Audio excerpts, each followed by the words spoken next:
Anao etsika fanadiovana ireo toerana isian'ny fitrandrahana arena kibony tamin'ny tsy manara-dalàna ny ministera avy eo anivon'ny fiadidinan'ny repoblika misarana ny arena stratégique raha ny fantatra dia hanomboka ny volana septambra avy izao izany etsika izany araka izao hitateran-dravaka Randriamanalina sy Stéphane Razafy Mandimby azy izao.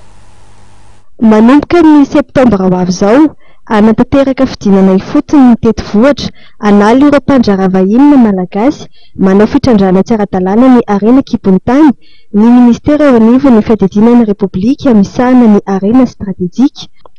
Araka ny fanambarana nataon'ny minisitra Lalard-Saina Joëly Valérien,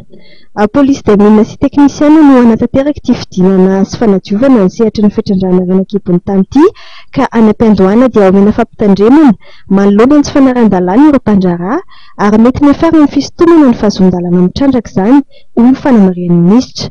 Mahakasika ireo mpandrahara sy nomana fitrandrahana tsy ara-dalàna amin'ny toerana samihafa eto Madagasikara izay nahazoan'ity ministera ity fitarainana avy amin'ny vahoaka ifotony sy ny solombavambahoaka dia ampanatsoana izy ireo ka ampahafantarana ny lalàna velona eto amin'ny firenena sy anatanana azy ireo ihany koa hiditra amin'ny sehatra manara-dalàna.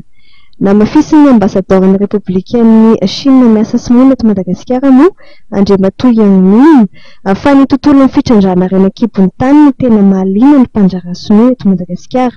I Chine izy dia manana fahaiza-manao amin'ny lafiny ara-teknika sy manana farafahana ara-bola ka afaka miara-miasa amin'ny Madagasikara izay mbola manan-karena tokoa raha eo amin'ny sehatra arena kibon-tany no resahana. Ankoatra dia anamafy ny fiara-miasany amin'ny Madagasikara i Chine izay no antony fitsidiana ara-pomba fanajana nataon'ny ambasadôran'ny Chine teto amin'ny biraon'ny ministera eo anivon'ny fiadidinan'ny repoblika misahana ny arena stratégique teto Ampandrinomby androany. Fantatra tamin'izany fa nosy niavana voatselakory izay ny fiara-miasan'ny oniversiten'ny Chine sy ny oniversiten'ny Madagasikara.